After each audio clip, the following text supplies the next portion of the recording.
So 10:14 is the time. I would like to ask what he's done wrong. You know? Prince Charles complained at length about elements of his childhood. Prince Harry has complained very consciously and warmly about elements of his childhood. He's expressing sympathy for the environments in which his dad and he were raised, and even his granddad, his grandma, I think. And why does it upset people so much? And I am going to run the risk of insulting you slightly when I say, when people tell you to get upset, when a headline appears with the words, "Just how low can Harry go? How Prince broadcast his pain yet again," in Mental Health Awareness Week. That seems incredible. We're going to take a minute at 10:59 to mark the fact that it's Mental Health Awareness Week, while living in a country in which the best-selling newspaper goes after a man who's done more to talk about the importance of mental health than arguably anybody else alive at the moment. Quite mad, isn't it, when you think of it like that? But I'll take your criticisms if this is an unfair question. When you're told by someone in the media, in this case the Daily Mail, just how low can Harry go, and you find yourself getting cross or getting a bit upset or disapproving, or I'll find some text and tweets shortly to articulate the mindset I'm describing. Have you stopped to wonder whether you should be getting cross and upset? Or are you responding like Pavlov's dog to some sort of stimulus, like a knee-jerk reaction, like someone's just hit your knee with a little hammer? Oh, there it goes. How low can you go? Down with Prince Harry and that dreadful wife of his. Why? What is the problem you've got here? And that's the question. If I've described you, I'd love you to ring in. I think in the spirit of what Harry's trying to achieve, I couldn't get cross with you. I'd have to just listen and question. Or if, of course, you want to have a crack at describing the mindset of someone who here's a young man, 10 years in the military, lost his mum at 12, grows up knowing that in many ways his destiny is irrelevance. He is the spare.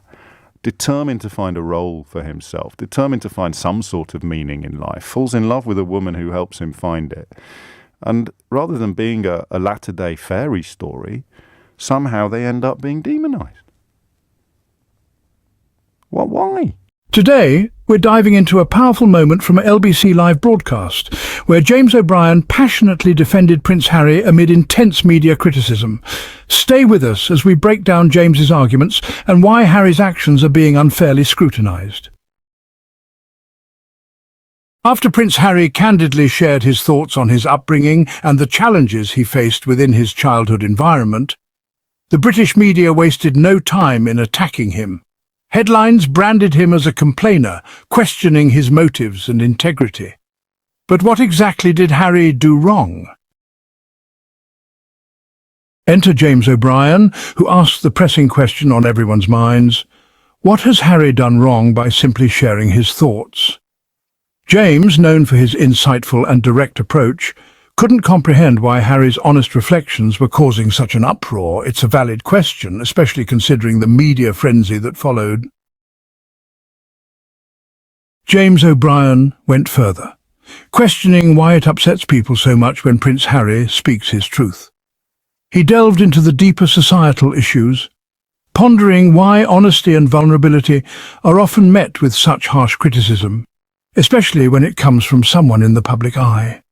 Why is Harry being demonized for finding a life for himself with the woman he loves, he asked. James pointed out that Harry's actions are not just about personal happiness, but also about breaking free from a restrictive and often toxic environment. James highlighted the absurdity of the backlash, emphasizing that Harry's desire to protect his family and live a life of his choosing should be celebrated, not criticized. He argued that society should support individuals who prioritize their mental health and well-being rather than tearing them down for making courageous choices. James O'Brien's remarks resonated with many, sparking a broader discussion about the media's treatment of Harry and Meghan. It's worth asking, why is there such a strong reaction to Harry's decisions? Could it be that his choices challenge traditional expectations and narratives within the royal family?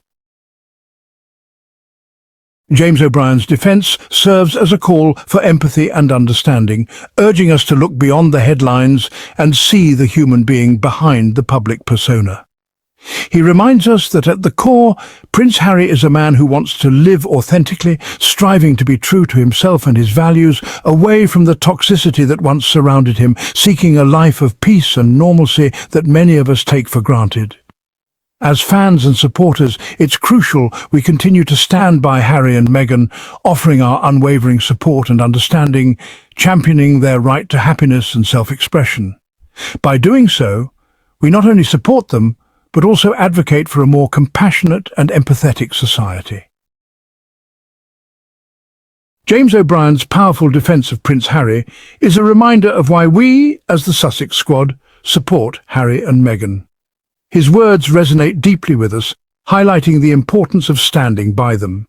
They are navigating their path amidst relentless criticism, facing a barrage of negative media coverage and public scrutiny. And it's up to us to counter that negativity with love and positivity. Our collective support can make a significant difference in their journey. What are your thoughts on James O'Brien's remarks? Do you agree with his perspective on the challenges they face? Let's discuss in the comments below. Share your views and let's keep the conversation going. Together we can create a supportive community. Don't forget to like, subscribe and hit the notification bell for more updates from Sussex Squad Chronicles. Thank you for watching.